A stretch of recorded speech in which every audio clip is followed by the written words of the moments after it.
Ola, ola, boas noites. Bueno, benvidas, benvidos a esta última conferencia do ciclo Casas Modernas aquí na Academia de Belas Artes de Galicia. Logo desta longa viaxe por modernidades internacionais, toca ir repregando alas e aproximarnos ao noso contexto. E para isto temos a Patricia Sabín, Enrique Blanco, que nos van a falar da Casa Ugalde, de José Antonio Coder, construída en Caldes de Estrac, en Barcelona. Patricia e Enrique forman o estudo Sabín Blanco.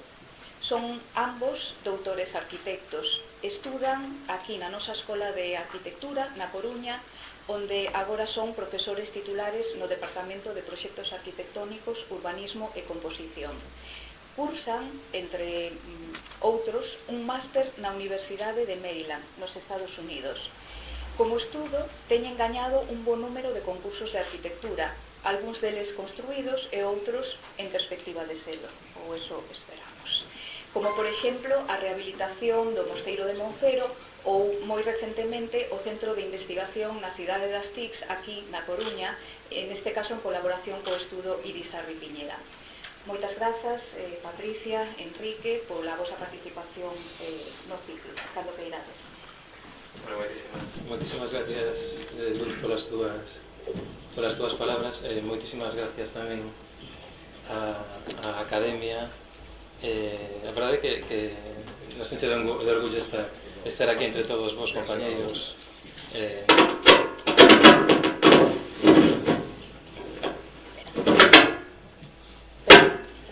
Perdón, pero intentamos acercar porque... Vale, un para acá. Sí, sí. Vale. ¿Así? ¿Qué tal? Sí. Sí. Vale, intento estar quieto con las manos. A ver si soy capaz.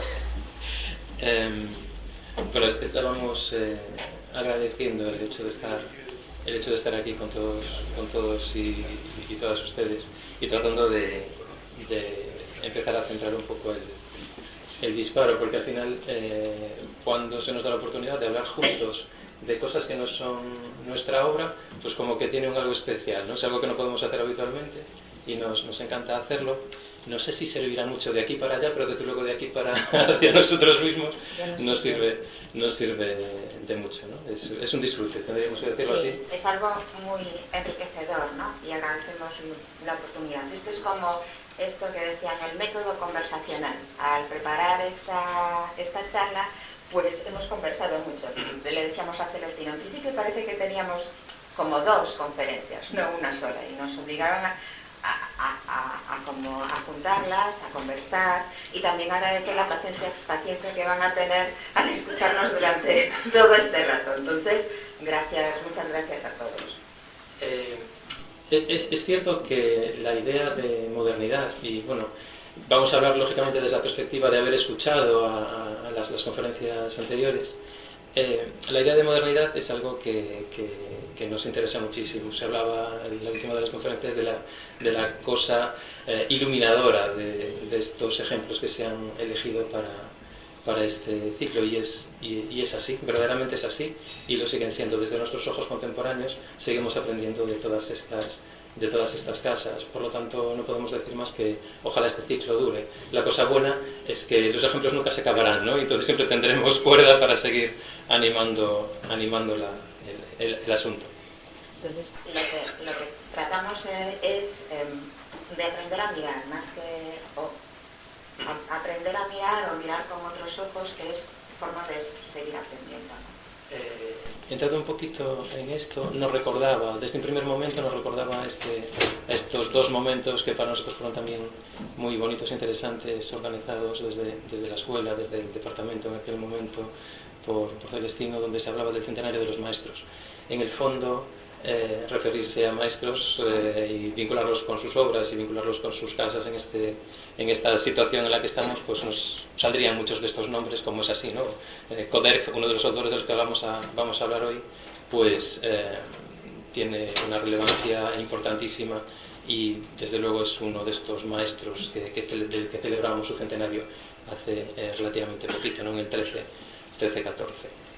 Hemos de advertir, eso sí, que nuestro conocimiento es indirecto de las obras de la obra de las que vamos a hablar.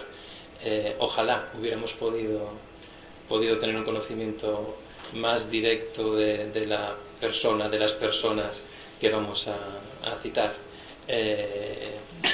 Perdónesenos, las circunstancias son las cosas de los momentos vitales de cada uno y de los tiempos, ¿no? que inexorablemente corren.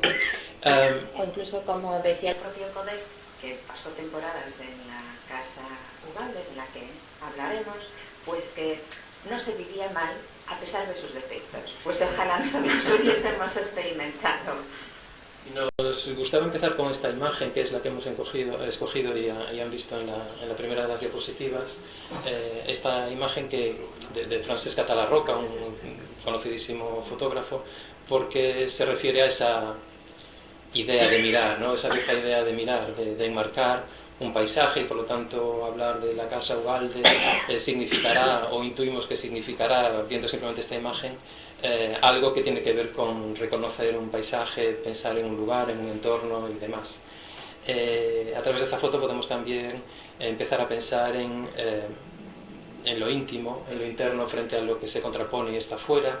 Podemos también empezar a pensar o a plantearnos la pregunta de la materialidad en cuanto si esta casa es moderna o no lo es, ¿no? Los términos que se planteaba también en charlas previas. ¿Qué pistas vemos aquí? ¿Qué cuestiones tienen que ver con la idea de moderno? Si simplemente la dimensión del vano significa moderno, si la relación dentro-fuera significa moderno, si el material que permite unas luces un poquito amplias significa moderno, si la textura del muro, que a lo mejor nos hace dudar, ¿no?, de si eso es moderno, dirías, bueno, a lo mejor es que incluso puede ser una actuación sobre algo que ya existe, un muro que estaba allí y alguien lo utilizó con determinadas ideas. Nos habla de cobijo. Frente a la visión que tenemos hacia afuera, marcando ese paisaje, podemos empezar a pensar qué es lo que ocurre a nuestras espaldas, ¿no? Cómo se puede desarrollar esa vida interna. Cuando hablamos de lo moderno, perdón, si lo asociamos simplemente a una cuestión lingüística, ¿no?, de cómo escribimos, por decir así, la arquitectura moderna o cómo se nos ha contado, pues tendríamos que referirnos a esto. A Le Corbusier, de que se ha hablado, a su modo de entender ese lenguaje que nos explica cómo debe de digamos, diseñarse con parámetros modernos. Si colocamos esta imagen y pasamos a la cosa que nosotros pudimos hacer, porque somos los últimos y hemos podido juntar imágenes de todos los ejemplos previos, podríamos empezar a pensar qué cosas destacaríamos de esta colección de fotos, ¿no? Fotos, por supuesto, tomadas por fotógrafos en determinados momentos, en determinadas condiciones, y desde luego la fotografía tiene mucho que decir a los efectos de que podemos leer ahí. Pero si uno es moderno... ¿Qué apreciamos de la modernidad en estas fotografías? Malintencionadas, ¿no? Pero en estas fotografías. ¿Son todas las casas igual de modernas? ¿Son todas...?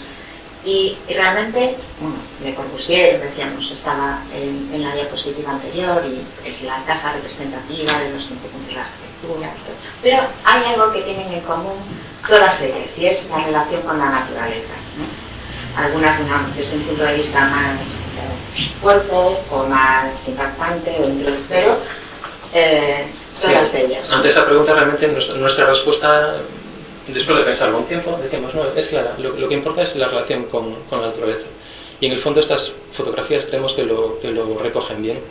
La vegetación, los árboles, los verdes, los cactus, todos los elementos que están por ahí, en el fondo hablan de que la arquitectura se quiere relacionar con la naturaleza, en sus contextos locales, en sus situaciones particulares, desde luego, pero sí juegan a esa idea. Quizás podría ser, en este punto de la charla, una primera aproximación a lo que significa ser moderno, simplemente responder y tratar de vivir en armonía con la naturaleza, esa cosa tan bonita, por otra parte, a la que siempre aspiramos. También es cierto que si recordamos la historia de la arquitectura, la respuesta moderna a cómo debe de ser la arquitectura frente a la realidad de las ilustraciones, no sé, de Doré, por ejemplo, tienen que ver con combatir las ciudades donde se vivía mal, ¿no? Y realmente queremos recuperar esa relación con la naturaleza.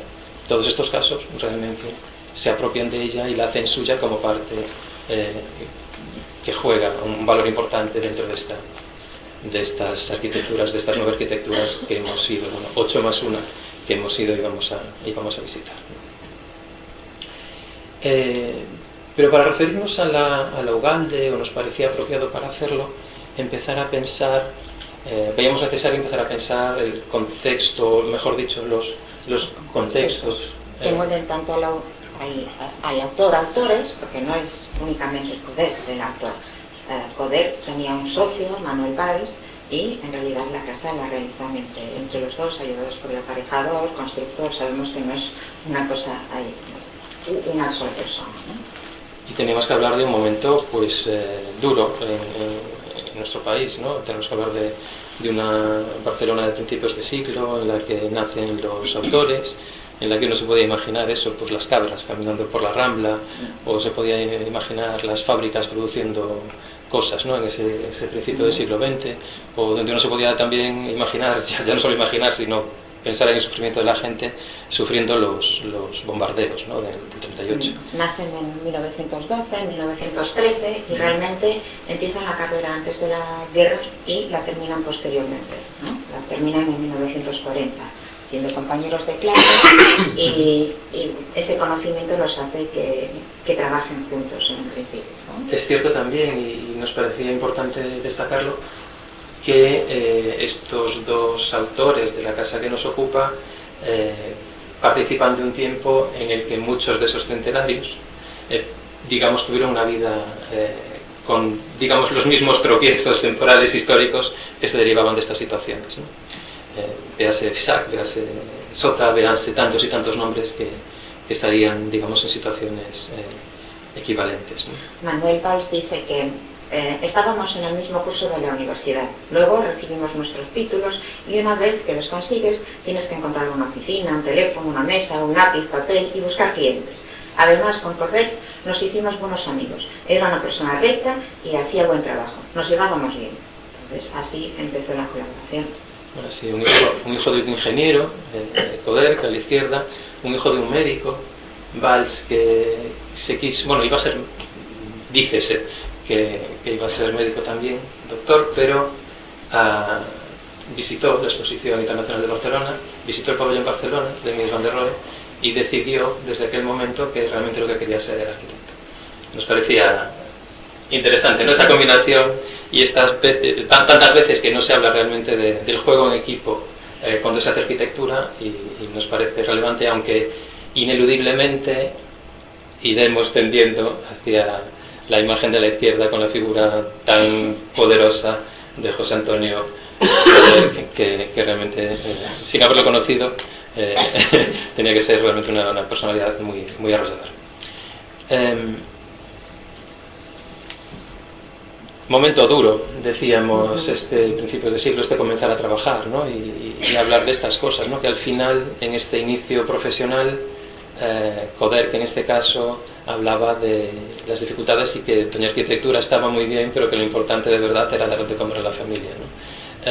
Entonces, bueno, pensamos en el contexto en el que se están haciendo estas cosas, no solo por el hecho de conocerlo, sino por el hecho de valorar también lo que supone a los efectos de abordar con fortaleza las decisiones profesionales y posicionarse para realmente avanzar bajo esa condición, digamos, de moderno. Y decía, bueno, y a veces no se podía hacer todo lo que uno quería y simplemente tenía que concentrarse en asuntos más particulares, más pequeños, más puntuales, en los que sí que podía ejercer su labor de arquitecto con rotundidad y, en consecuencia, obtener resultados que permitiesen seguir avanzando.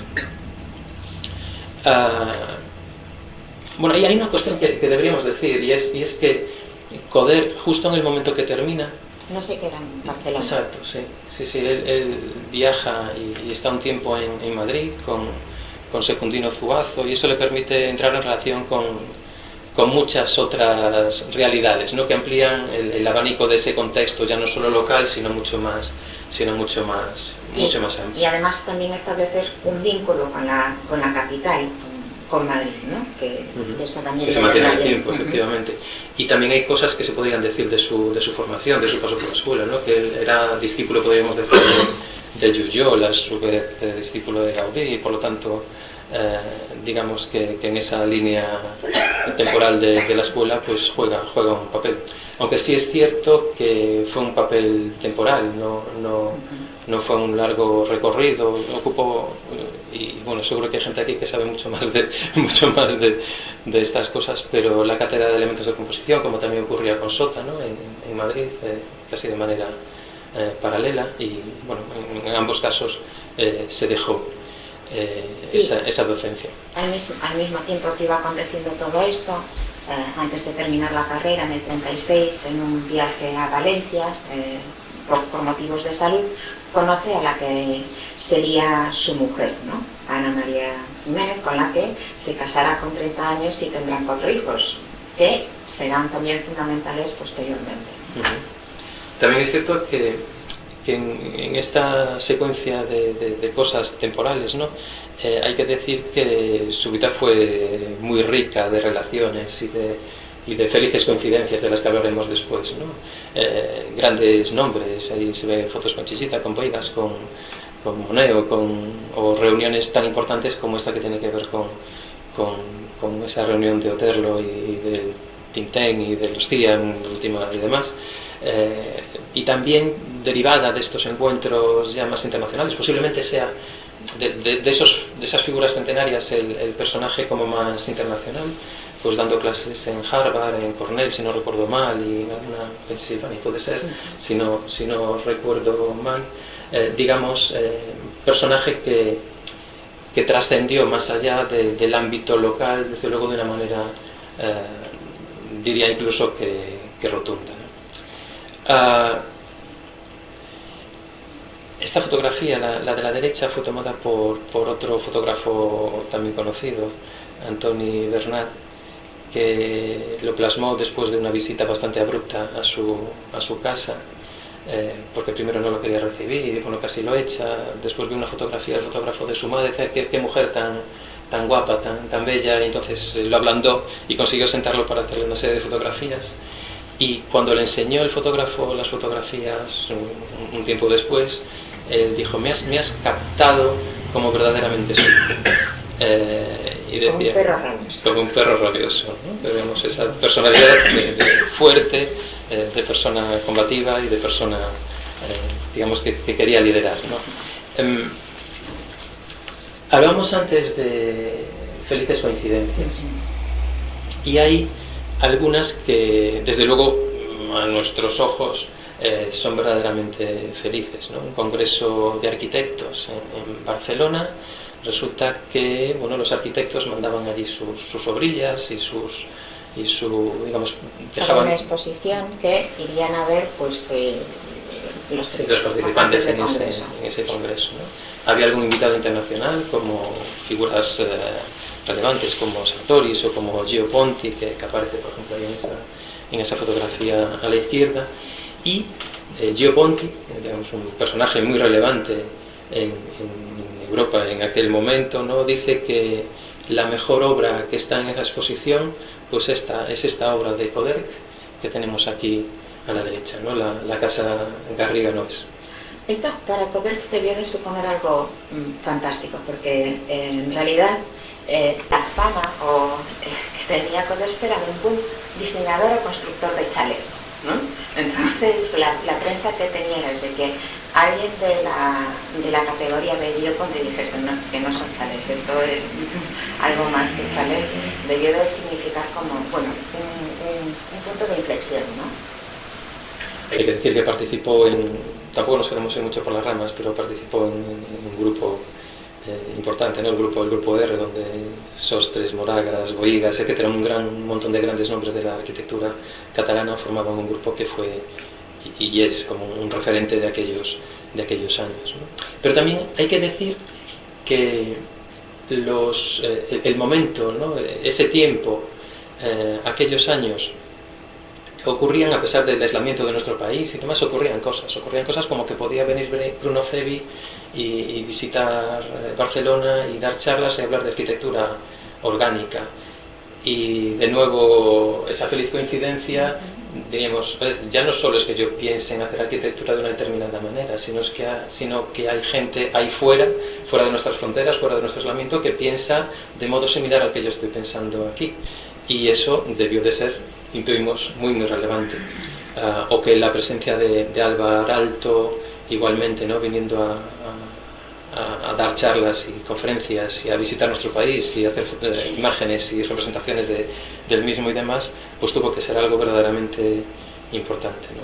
Hay siempre en los textos se intuye una admiración, digamos, a esos países como Finlandia, que de algún modo suponen casi un lugar al que mirarse, ¿no? Podríamos empezar a establecer relaciones y comparaciones, pues, por ejemplo, con la Villa Mairea o cosas de este estilo, pero se intuye, ¿no?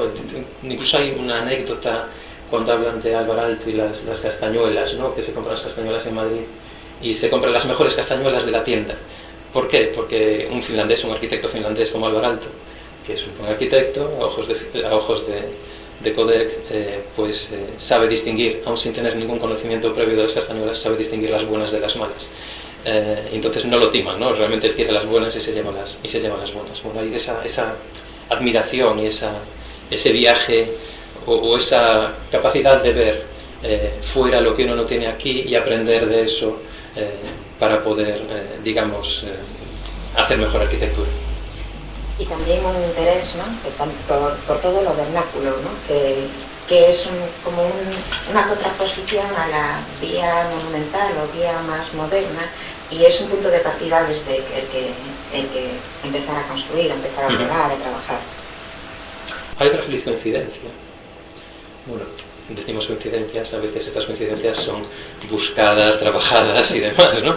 Pero la Trienal de Milán en 1951 es un momento, digamos, también feliz en cuanto a que supone mostrarse al mundo.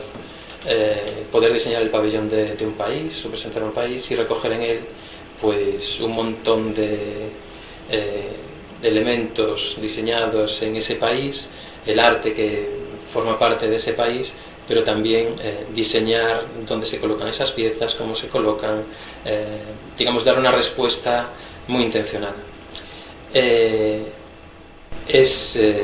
Se le concede la medalla de oro en esa trienal, un grandísimo premio para él, que realmente lo hace estar en el mundo, ¿no?, y realmente pisar fuerte, por decir así, desde ese momento.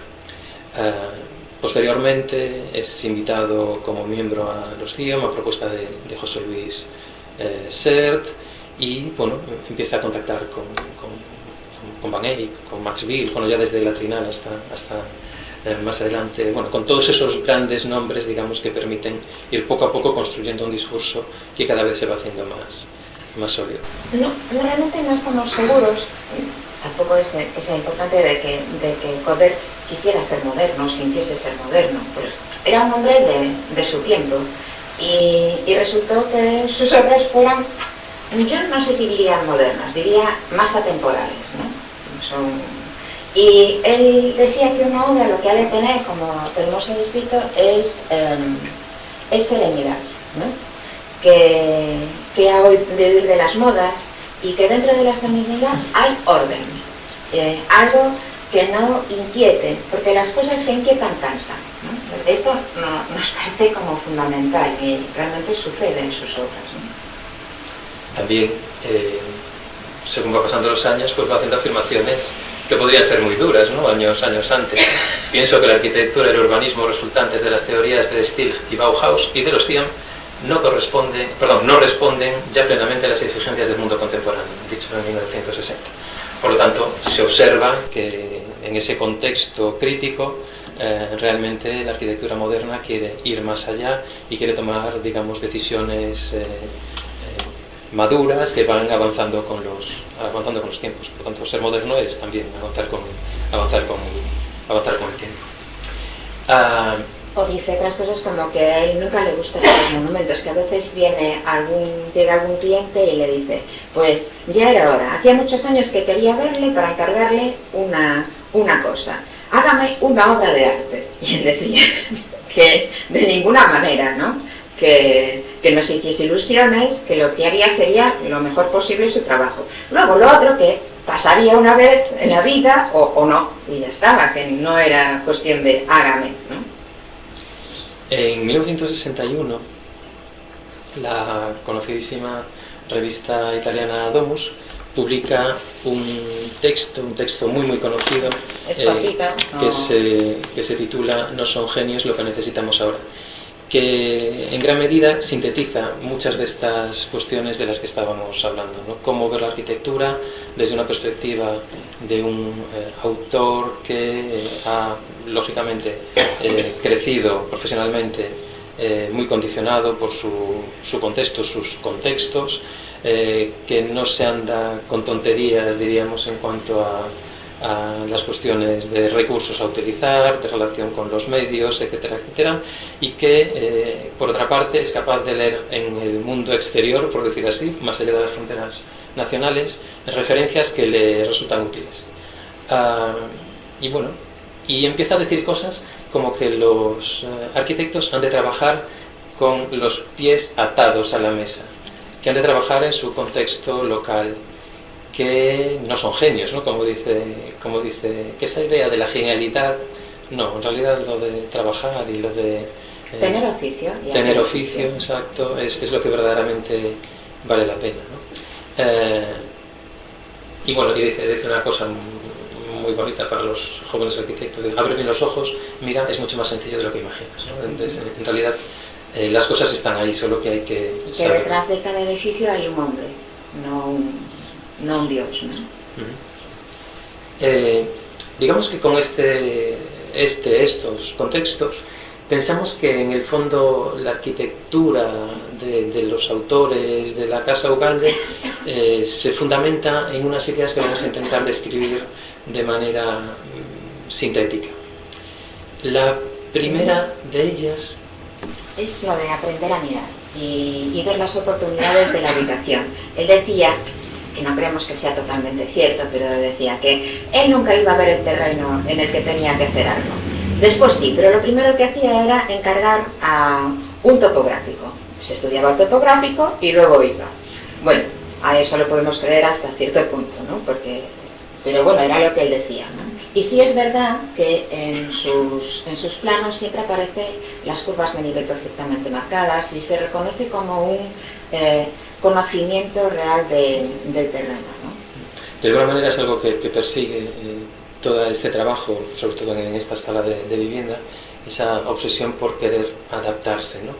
Eso significa economía ya en un primer lugar, es no hacer movimientos de tierras, digamos, leer el lugar bien y tener una capacidad de adaptación haciéndolo natural, orgánico si queremos, fácil podríamos decir también de otro modo. Aunque es cierto que él es consciente de algo que dice, ¿no? Que es que ser orgánico es más caro, ¿no? Porque seguir las curvas de nivel supone hacer en general casas en curva, y eso encarece una barbaridad. Complica la distribución, cuesta más distribuir en curvas que sin curvas, pero si se distribuye bien, pues tendría mucho más interés.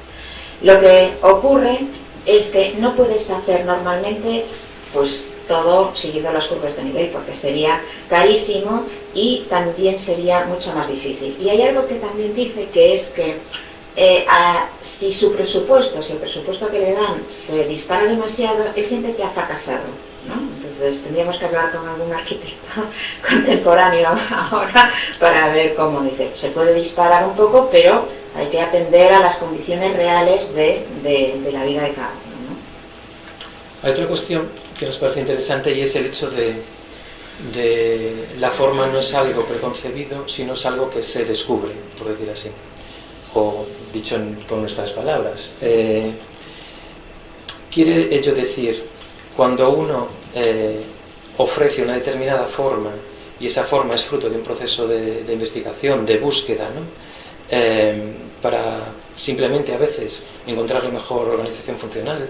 Es conocidísimo también este caso de estos edificios en la Barceloneta, donde era difícil meter el programa y ello lleva en un proceso consecutivo a ir trabajando y abandonando la ortogonalidad para poder conseguir meter con un orden increíble, ¿no? Y uno no deja de aprender mirando esta planta, como esas pequeñas deformaciones, como esos pequeños giros, como esa capacidad de tener todas esas cosas en la cabeza hacen de esta planta algo verdaderamente interesante, y hacen también pensar en la necesidad del tiempo como herramienta.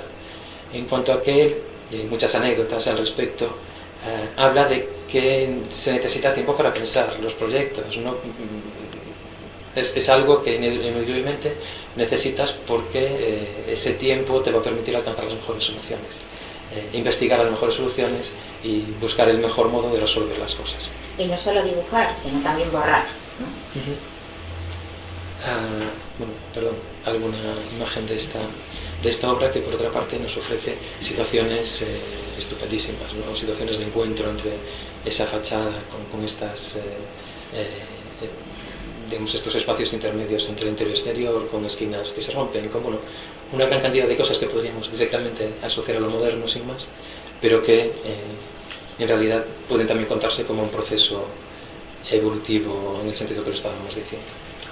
Hay quien ha hablado, o quien se ha atrevido a comparar, pues el hecho de descubrir la forma con felices encuentros, diríamos también, entre formas que reiteradamente se han venido utilizando en esta obra, ¿no? Que tiene que ver con el soporte horizontal de la final de Milán, o con las formas también de la Casa Ugalde. Son del mismo año, o sea, podríamos decir que a lo mejor estaban jugando la contaminación seguro que existía.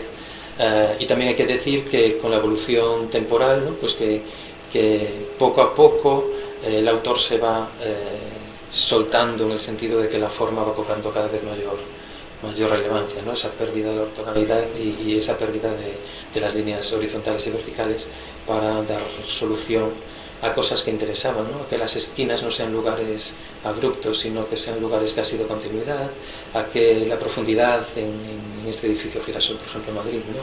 Que la luz pueda entrar hasta el fondo, con estas terrazas profundísimas, y haciendo casi poder vivir en una vivienda en pisos, digamos, convencional entre comillas, pues una situación que al contrario sería de vivienda unifamiliar. Y no es solo descubrir la forma, sino todo esto lleva también a descubrir o a trabajar con el espacio de una manera diferente, ¿no?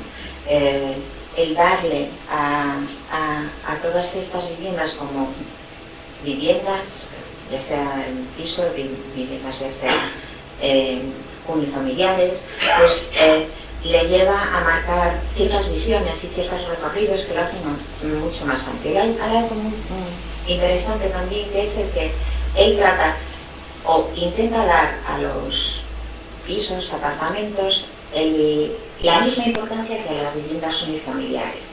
La mayor diferencia puede ser que en las viviendas unifamiliares hay una gran zona dedicada al servicio y en los pisos es mucho menor.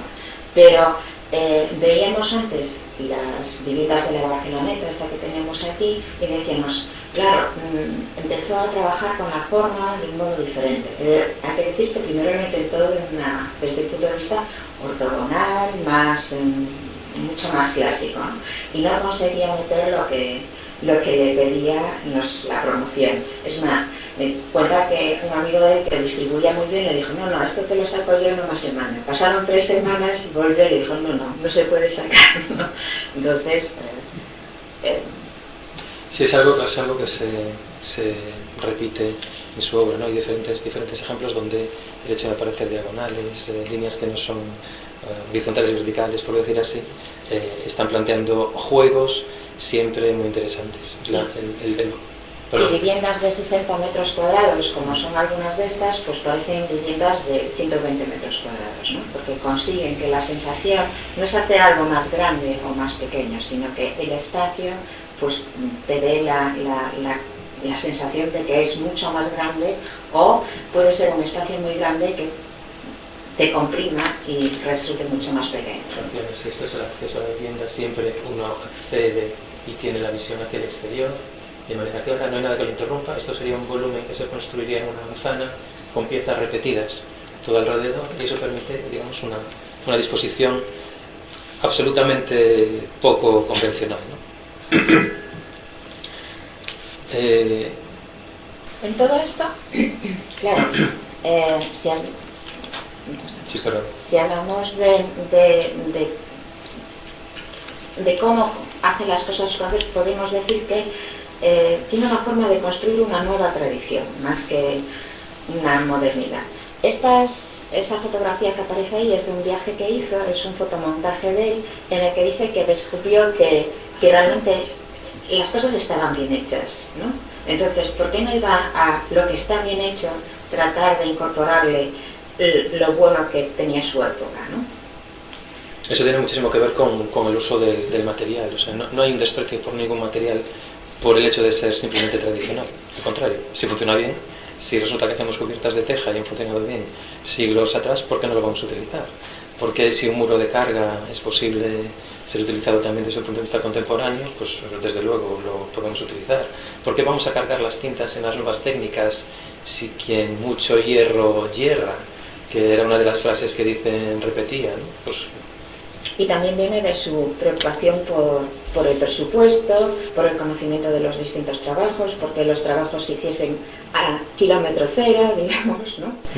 Todas estas cosas pues, tan contemporáneas, tan actuales, ya estaban presentes. Y si hacemos un recorrido también temporal rápido por sus obras, pues vemos imágenes que en el fondo nos hablan de un modo de construir que tiene mucho que ver con la tradición. Eso sí, un paso más, ¿no? Una nueva tradición, podríamos decir. Él decía que se sentía obligado a digamos, conseguir o alcanzar esa nueva tradición, o a construir esa nueva tradición, ¿no? Que se había perdido en gran medida, y digamos esa línea temporal rota, o esa línea, digamos, de evolución de la arquitectura rota, podía ser recuperada, y hay intentos. Y en ocasiones las arquitecturas son mediterráneas porque están en el Mediterráneo, en otras veces las arquitecturas pues, son cántabras porque están en Cantabria, y otras veces leen el lugar y son capaces de entender esas cosas, ¿no? Y aquí aparecen pues ya por primera vez el color para plasmar algunas de estas situaciones, ¿no? El edificio Girasol pues puede utilizar los revestimientos cerámicos, al igual que la Tzab o al igual que otros muchos lugares, siendo ese material a priori un material no necesariamente moderno, o a priori también no el más deseado, digamos, por los modernos. Y antes de meternos con la casa, que es lo que todos están deseando, pues como un último y pequeño apunte, ¿no? Que es el de la pequeña escala. Prácticamente todos los arquitectos no solo hacen edificios o grandes obras, también se entretienen como jugando en pequeñas cosas. En su caso, pues tenemos desde las lámparas, la lámpara Disa o la lámpara Codet, también se llama, o también tenemos la lámpara Kister. La lámpara Disa es la que tiene forma de calabaza. Esta es una lámpara con mandarina, naranja, ¿no? Con gajos de madera, que hoy en la actualidad se puede también comprar con policarbonato blanco, pero yo creo que pierde en gran parte su esencia, ¿no? Puede ser una lámpara de colgar o lámpara de sobremesa.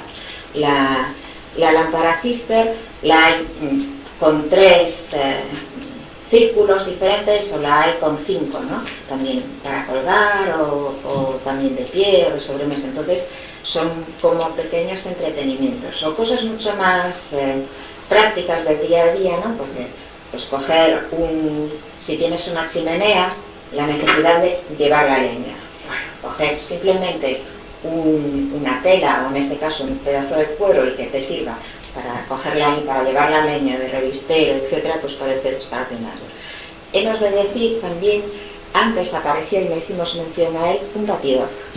Un batidor, bueno, Codet fumaba en pipa, era gran fumador y le gustaba el whisky con gaseosa. Si a Alto le gustaba el vodka, ¿no? Y lo batía para que, con un batidor de madera, para que esto se perdiese un poquito de gas y estuviese en lo que él consideraba su punto, ¿no? En relación a la pequeña escala y a todo este esfuerzo por diseñar cosas menudas, por decir así, hay que decir que hay una valoración muy importante, no solo de los objetos en sí, sino de los oficios que trabajan para hacer arquitectura. Digamos que desde un punto de vista artesano, pero también desde un punto de vista industrial. Digamos, las Jambi, ¿no? Estas celosías que vemos abajo a la izquierda, que tanto definen su arquitectura, tienen que ver con una empresa concreta, con personas concretas y con un desarrollo tecnológico concreto que habla de una investigación también por ese lado. Y cada uno de los objetos que vemos ahí, en el fondo, tienen que ver con eso. Y cada uno de los artesanos que participaban, o de las personas que ponían las manos, por decir así, en la ejecución de sus obras, eran personas verdaderamente valoradas en cuanto a que permitían mantener en el tiempo los oficios, que es en el fondo lo que verdaderamente necesitamos para que se haga buena arquitectura, ¿no? Además de buenas ideas, por supuesto. Bueno, la casa. Bueno, lo primero que esta es una fotografía también de Coder, ¿no? Vimos antes un fotomontaje, pero le gustaba mucho la fotografía y hacía muchas fotografías. Experimentar, además, con la fotografía. Revelar y demás. Todos vivimos en casas, o sea, no, ¿qué tienen de especial? ¿No? Es nuestra casa, pero vamos a ir viendo qué tiene de especial esta vivienda. Lo primero es, bueno, ahí hay una carta describiendo un poquito lo que es la vivienda. Lo primero que tiene de especial, como en los casos anteriores, es el promotor, ¿no? El promotor era un ingeniero industrial, Eustaquio Ugalde, y solicita una vivienda que mantenga ese paraje idílico que él compró en esa colina. Bueno, siguiente, ¿sí? Sí, bueno, sí, claro, que estaba. Ahí estamos. En esa colina con vistas al mar, ¿no? En la que, pues, parece que se enamoró y decía, yo lo que quiero es seguir manteniendo esto, ¿no? Se da también la circunstancia de que, en este caso, el promotor disponía de dinero, o estaba dispuesto a gastar en su casa de vacaciones, pues, dinero, y confió en ese buen constructor de chalés, ¿no? Le dio toda la confianza para trabajar. Que llegó al lugar, hizo lo que sabíamos o intuíamos que iba a hacer. No sabemos si el topográfico fue antes o después, pero bueno, él... Reconocer el lugar, entender lo que había allí y entenderlo de una manera global, entendiendo también sus valores. Y muchos de esos valores tenían que ver con las preexistencias, que en este caso no eran viejos muros ni cosas ya construidas, sino simplemente árboles, vegetación, vistas que se corresponden con puntos que vemos ahí, con anotaciones, con flechas, que reconocen y permiten entender y volver al estudio para empezar a pensar en la casa, pues con datos, digamos, objetivos que nos permiten empezar a intuir una arquitectura. La parcela era un poco endemoniada, tampoco no era una parcela fácil, era una parcela a la que se accedía de forma muy sinuosa. Era una parcela a la que se accedía de forma muy sinuosa y, bueno, ponemos este detalle aquí porque Coderch, 4 años más tarde, quería hacerse una vivienda ahí de la que solo tuvo dinero para hacer la cimentación, ¿no? La casa Ugalde es esta de aquí. El terreno era una L, bueno, o aproximadamente una L, ¿no? Con un acceso desde la carretera y la mayor parte de la parcela se desarrollaba alejada de esta. Por lo tanto, tenía que acceder desde la carretera. Y aquí se muestra pues lo que el señor Ugalde quería. El señor Ugalde quería mantener este punto, que era el punto que le gustaba a él y que desde el cual era capaz de ver absolutamente todo un paisaje costero extraordinario. No en primera línea de playa, pero sí desde arriba dominándolo todo. Este punto de aquí es un punto curioso porque realmente Coderch planteó un primer garaje que nunca se llegó a realizar en este punto, alejado de la vivienda, para que fuese como una procesión de aproximación a la misma, ¿no? Vemos cómo está la casa y ya dentro de la vivienda, en este pequeño esquema, debía mantener lo que el señor Ugalde quería, porque como habíamos visto antes, él decía, bueno, yo hago lo que me manda el señor, que me encarga, porque dar de comer a la familia es más importante que la arquitectura, entonces, en principio, quería mantener lo que el señor decía, yo quiero las vistas, pues mantenemos las vistas, que además eran formidables, ¿no?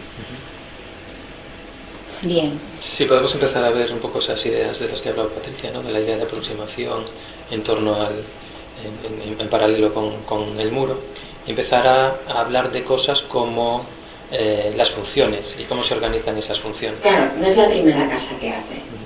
Codells termina en el año 40 la carrera y estamos en el 51. Ya llevaba muchas viviendas. Y había en este proceso, en estos 10, 11 años, algunas dice, bueno, algunas no sé si las volvería a hacer, pero había aprendido mucho. Y algo que había aprendido era que las viviendas tenían como una zona de servicios, de servicio, dedicada al servicio, que ayudaba a los propietarios de la casa.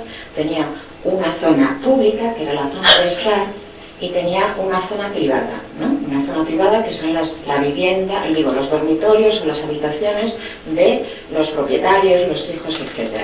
Y debía de mantener lo que es la privacidad de las zonas más íntimas y la no privacidad de la zona de estar, a través del vestíbulo.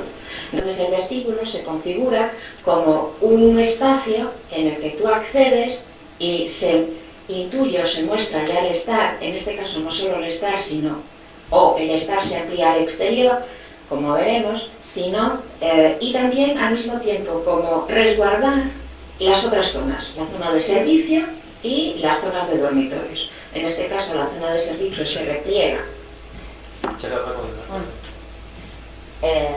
Se produce una entrada por aquí, esto es el vestíbulo, aunque mucha gente entra directamente a la zona del patio, y aquí tenemos el vestíbulo, que se abre tanto al estar como a las vistas, tanto por aquí como por aquí, y se repliega para la zona de servicio o dando privacidad subiendo a las habitaciones. Esta es una fotografía del proceso de construcción donde vemos la materialidad. En el fondo no dejan de ser las cosas que tradicionalmente se han venido usando en el contexto local en el que estamos, ¿no? Los muros hechos con piedra, el uso de ladrillo, las terrazas también tradicionales, el uso de teja, etcétera, etcétera. Todos esos materiales. Con estas dos fotografías diríamos, bueno, pues se trata de una casa mediterránea. Tiene pues su piedra pintada de blanco, su enfoscado y su pavimento de baldosa, ¿no? Y el exterior igual, cubierta plana, con la baldosa, con su zona exterior, y no diríamos, bueno, ¿qué tiene entonces esta casa de particular que decimos que no es tradicional, que no es una vivienda mediterránea al uso, ¿no? Y la construcción también, nada, realizada con muros cortantes, con luces relativamente pequeñas, para poder solucionarlo pues la gente del lugar, ¿no? Y si recordamos aquel primer croquis inicial, la vegetación, los árboles, las piezas que ya estaban allí, los habitantes, digamos, de ese lugar que se respetan y que no se eliminan. Pero hay algo que la diferencia, ¿no? Y es como la estructura espacial. Si vemos ahora estas dos imágenes, esto parece como un elemento escultórico, ¿no? En el que no ponemos alzados porque los alzados pues como que desvirtúan, lo vuelven como plano, y lo que hace realmente Codells con esta vivienda y con otras, porque no es la única, es como hacer fluir el espacio, ¿no?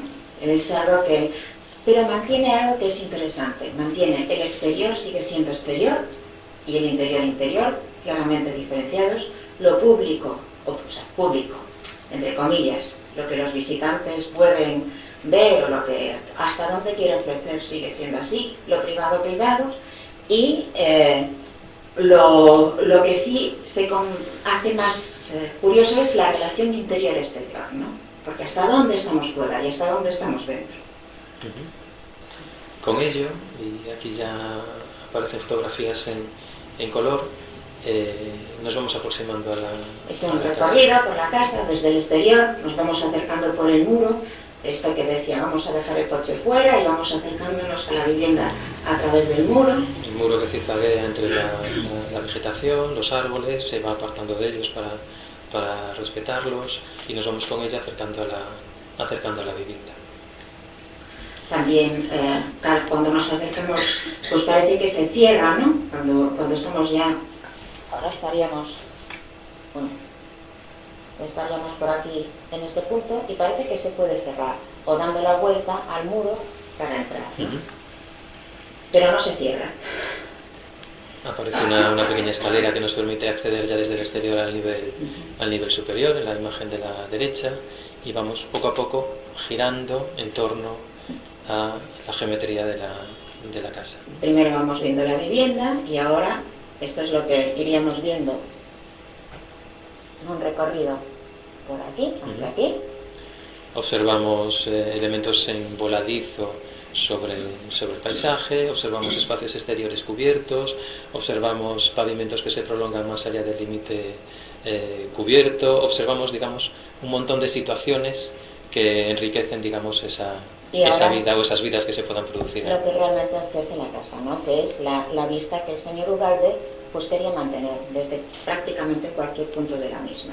Nos quedaríamos con dos imágenes de este recorrido y después vemos esta, que es lo que tú ves, ¿no? Que ves todo. O esta otra que es, si nos damos la vuelta, la vivienda. Si continuamos rodeando la vivienda... El hueco que se ve aquí en primer plano es el hueco que veíamos al inicio de la charla, que aparecía en la primera de las imágenes. Si continuamos rodeando la vivienda, pues se nos va apareciendo como una serie de volúmenes que se amontonan y que se disgregan y que van como jugando y entrecruzándose con la vegetación, ¿no? Y por este detalle que son... Joder, no quería el coche cerca de la casa, pero el coche acaba estando cerca de la casa, ¿no? Entonces, acabamos teniendo el coche, pues, por las necesidades funcionales de hoy en día, pues, probablemente porque no tenga servicio los propietarios, pues acaban teniendo. Y un pequeño detalle del patio de servicio, que es un patio realmente digno, ¿no? Es una vivienda que ha sido rehabilitada, que tiene uso, que tiene vida. Sí, tiene vida. Y esto es como el interior, ¿no? El interior del espacio común, del estar. Que no se puede visitar, tristemente. Porque vive gente en ella, claro. Y siguiente, la zona de acceso. Y nos quedaríamos también como otra imagen, ahora al final, que es lo que la vida hace. Igual que aparece el coche, aparece la televisión. Y no pasa nada.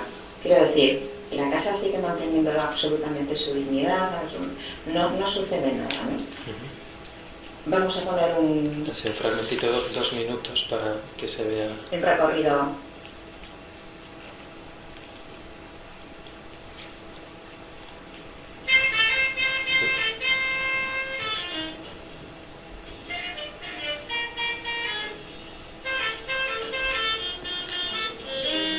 No se ve. No se ve.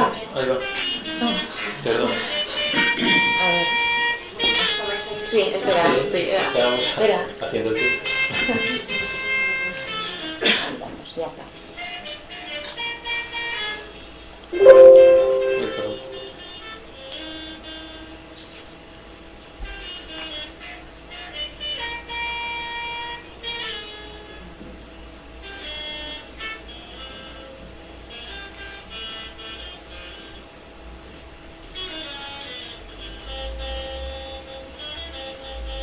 Esas imágenes que hemos visto estáticas, pues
nos quedamos con esa vista estupenda y nos vamos a quedar con dos cositas más. Dos frases.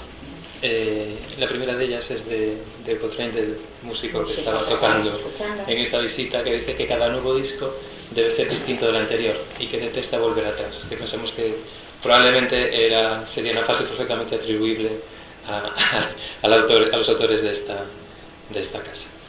Y la segunda es que nos parece que todos los ejemplos que hemos visto durante estos días han hecho de lo ordinario, que es una vivienda, algo extraordinario. Y nada más, pero no, hemos cumplido con el tiempo.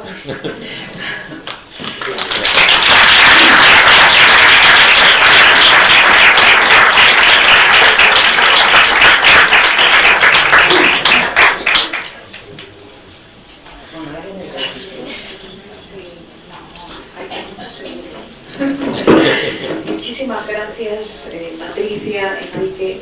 La verdad es que hemos estado ahí, había un silencio, estábamos enganchados entre vuestro ritmo. Estupendo, muchísimas gracias. Seguro que hay comentarios. Sí. Hola, muy buenas. Bueno, ha habido sobre todo dos frases que me han encantado. Una es que a los modernistas les encanta combinar naturaleza y las casas, y la otra es la de uno de los autores que sabía leer muy bien el paisaje. Pero yo creo que cada uno tiene su lectura.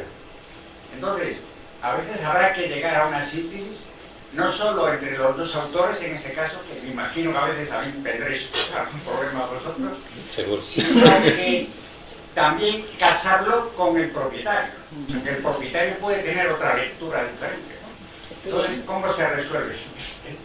Bueno, y es igual que, ustedes, cada uno de ustedes están escuchando la misma conferencia, están escuchando las mismas, están viendo las mismas imágenes y tienen su propia interpretación. Seguro que vamos preguntando a cada uno y han sacado unas conclusiones que, no digo que todas y sean dispares, pero habría diferentes grupos, ¿no? Entonces, yo creo que en este caso, en el caso de la Casa Ugalde, el propietario, el promotor, tenía claro que quería mantener las vistas, se lo debió de transmitir también muy claramente al arquitecto o a los arquitectos, porque no solamente era Codet, sino que era Valls también, y ellos supieron absorberlo y también tenían los recursos económicos, o en este caso tenían los recursos económicos para hacerlo realidad, ¿no? No hay que olvidar este punto fundamental.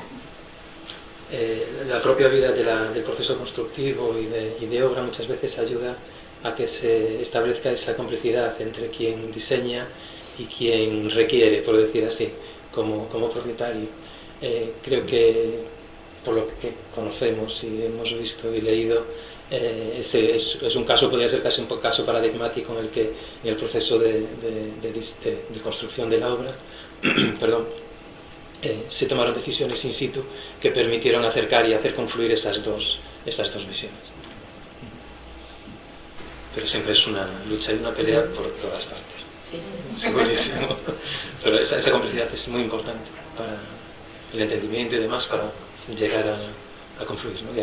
y a una... ¿Se sabe qué parte hizo más o menos cada uno o no? No, bueno, se sabe que Codet tenía una personalidad fuerte.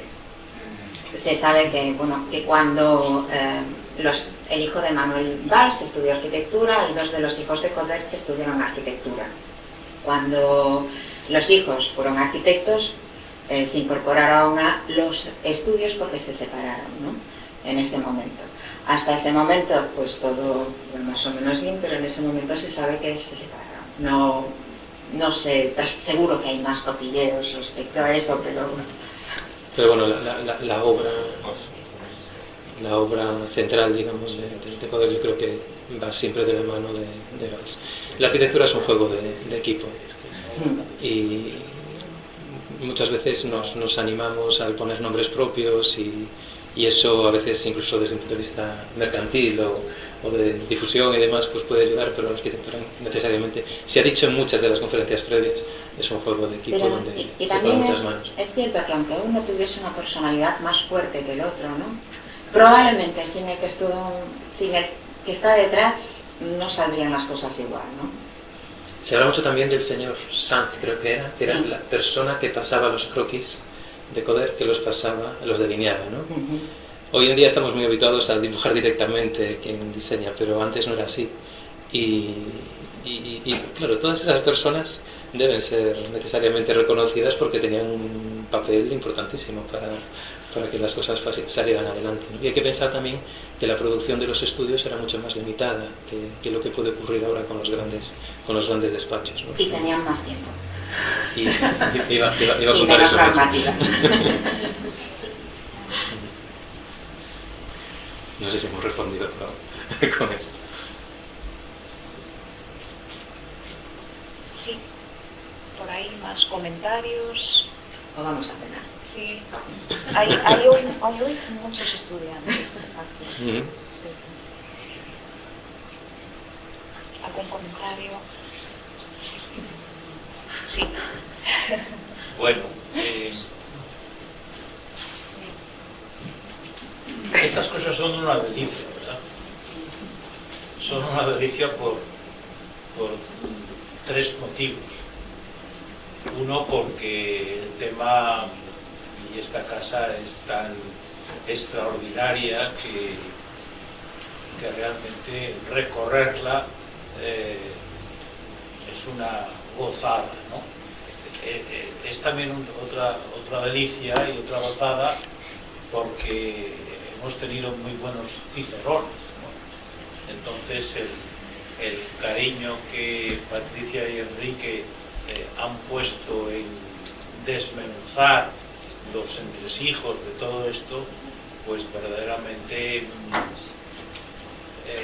hace que este acercamiento y esta especie de toma de posesión que hacemos en la lejanía pues sea muy satisfactoria. Y en tercer lugar, es una delicia a mayores porque todos los que estamos aquí de un modo u otro, con una intensidad u otra, amamos la arquitectura. Entonces, claro, se concentran tantas cosas estupendas que verdaderamente hace de una clase como hoy pues una gozada, ¿no?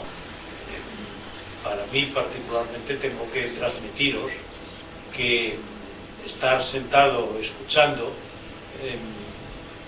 pues es un placer intenso, ¿no? ¿Alguna cosa de esta casa? Pues que, como todas las grandes obras, no tienen una lectura única.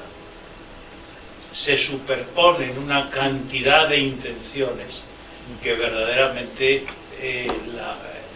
constituyen un mosaico o si se quiere, un misterio.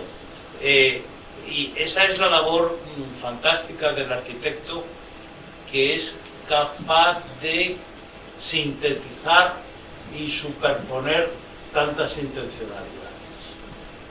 Una, sin duda ninguna, pues es el Mediterráneo, que está ahí presente de una manera muy intensa, ¿no?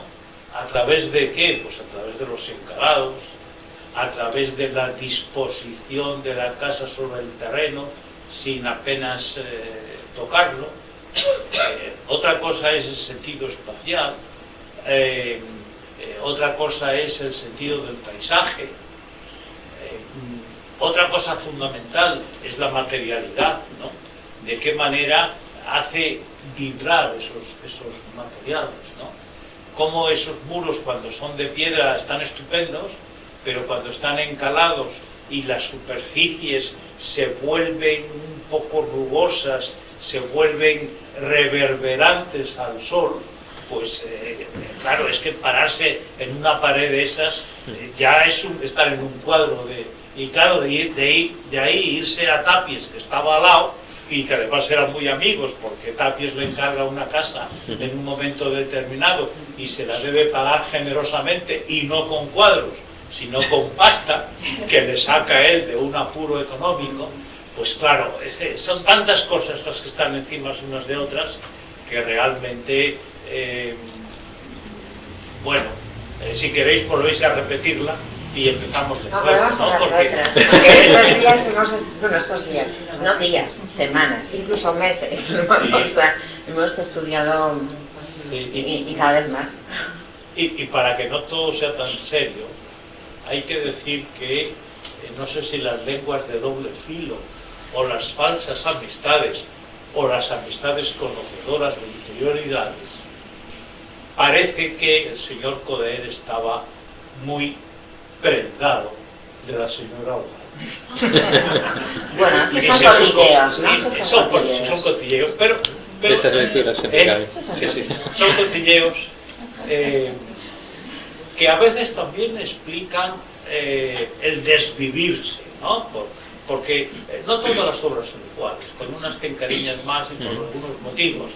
Y bueno, siendo verdad o no esto, y además no importa nada, tenéis razón, lo que está claro es que Coder y Valls volcaron todo lo que eran capaces en hacer una obra maestra. En hacer del ordinario. Ahora acabo de descubrir lo que es la arquitectura orgánica. Explicar un poco qué hay de orgánico en esto, que no habéis dicho nada. A ver, no es nada fácil, no es nada fácil. Más fácil explicar una obra de Le Corbusier. Todas son difíciles, o sea, en el momento en que te pones a estudiar algo, pues lo que aparentemente es fácil, o sea, porque dices una obra de Pauson que no tiene nada, ¿no? Qué difícil es que parezca que no tenga nada, ¿no? Entonces, orgánico, podríamos decir, despachar el asunto diciendo, bueno, se adapta, fíjate que bien se adapta, tú te vas y te vas moviendo y tal, pero no es eso. No es eso, o sea, hay otras casas que se adaptan y no es eso. En esta casa hay una fluidez espacial, o sea, que te conduce. No es que tú vayas, es que te llama, ¿no? Es que te va llevando y la vas como que te va acariciando. Incluso aunque entres a pie y hagas, o más entrando a pie, ¿no? Y hagas el recorrido pegado al muro y de repente no hay nada porque hay una pared y unos pinos, o el algarrobo ¿no? Y de repente te descubre, ¿no? Para mí, más que lo de las curvas, dejar de ser curvas, tal, es el aprecio por lo que ya había, ¿no? No sé. Sí, a lo mejor podríamos responder con esa afirmación que hacíamos al principio de ser moderno es ser, querer vivir en armonía con lo que ya estaba, ¿no? También entenderlo y en consecuencia actuar sobre lo que existe, pero con sentidiño, que diríamos aquí. Es cierto que hay mucho escrito sobre eso. Los profesores nos preguntan, nos siguen viendo como Están haciendo Vamos a hacer un examen. examinando. Fernando, ¿qué ves? Ah, sí.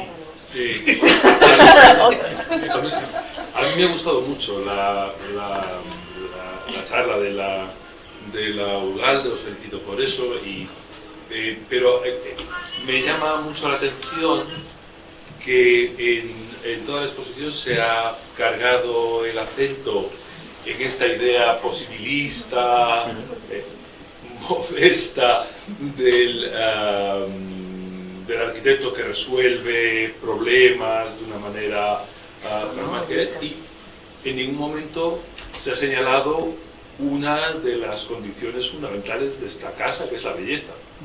Esta casa cumple, yo creo que, a ver, cada una de las piezas que han ido protagonizando este ciclo son un buen ejemplo de belleza sin adjetivos, no de belleza moderna, de belleza, de belleza artística, que cumple. Pero yo creo que en la Ugalde es muy claro esas tres condiciones de la belleza, ¿no? Es escasa, en la Ugalde hay una Ugalde y Coder ha hecho muchísimas obras y sin duda, bueno, pues el edificio de la Barcelona, algunas rozan esa condición de belleza, pero la Ugalde es innegable, es escasa, es una. Ha hecho muchas obras notabilísimas, pero que alcancen esa capacidad de emoción estética como los Galde, no demasiadas. Luego también es rara, porque la belleza es rara, porque no sabemos, ni el propio autor, cuál es la fórmula para producirla. Y sobre todo, la belleza es indiscutible, porque esto no depende de gustos personales. Uno ve la Ugalde, o incluso en esta filmación en movimiento, y nosotros aquí, estoy seguro que todo el auditorio de este salón, un broker de Nueva York o un recolector de perlas de Papúa, reconoce la belleza en esta casa. Y yo creo que esa es una característica notabilísima. Sí, Yo creo que estaba implícito, ¿no? Diciendo que es Sí, atemporal, diciendo que es una... Estaba implícito, pero lo hay que decir claramente, tienes toda la razón. Claro. Es muy hermosa, es muy bella. Es más que eso, alcanza ese nivel rarísimo de la belleza, que es muy escasa. Es extraordinaria. Sí, eso es la cuestión. Es extraordinaria. Supongo que lo hicimos, yo creo, inconscientemente pensando también en este posicionamiento como, no, yo de teoría, no, yo soy pragmático y tal, en ese posicionamiento de Codec, ¿no? Pero sí es completamente de acuerdo que era Breton, ¿no? De Breton nos decía, la belleza será convulsa o no será. No será. No será. Y la casa lo ocultó perfectamente, ¿no? ¿Cómo lo explico? ¿Cómo lo entiendo? ¿Qué estas formas? ¿A qué vienen? Como que no acabas de asumirlo fácilmente. Eso nos pasa con muchos edificios que son, bueno, pues suponen un avance tecnológico, un avance funcional, un avance social, etcétera, ¿no? Y por lo tanto, ese valor estético hay que explicarlo o argumentarlo. En la Ugalde no hay que argumentar nada, ¿no? ¿Más comentarios? ¿Alguien que no se quede con las ganas de comentar lo que... Es el último. Es el último, la última oportunidad por ahora. Las dos ya. Nosotros son pequeños. Bueno, no sé si queréis comentar algo más. Muchas gracias. Muchas gracias. Muchas gracias.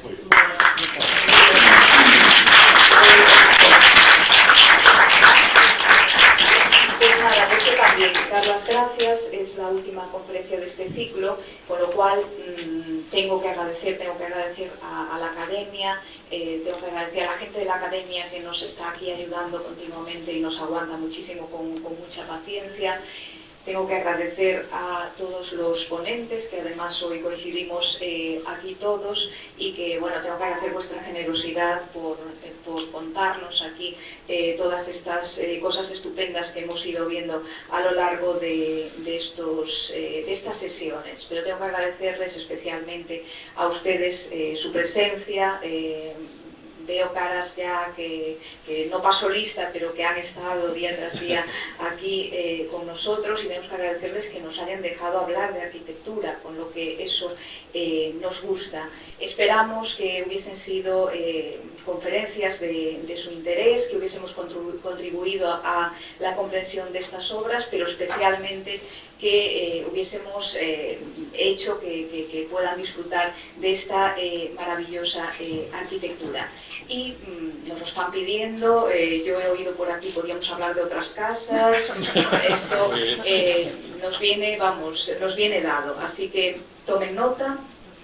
Habrá segunda parte, ¿no? Esto continuará. Les damos ahora un descanso, unas vacaciones. Sigan viniendo a la academia. Seguro que en la academia hay actividad en continuo. Los martes en la academia es ya una cita obligada, y les emplazamos a volver a disfrutar de la arquitectura. Nos han quedado, aunque no se lo crean, muchas casas modernas en sitios que hayamos estado. En México nos ha quedado Barragán, por todo el mundo, pero nos ha quedado también, nos hemos ido acercando el otro día con Portugal, ahora con Barcelona, nos ha quedado también nuestro contexto, ¿no? Que abordaremos y que además pondremos también en nuestro pequeño contexto en relación al internacional, ¿no? Que hemos visto, y vamos a ver cómo nuestra modernidad no desmerece para nada con respecto a estos ejemplos maravillosos y referentes que hemos estado viendo. Así que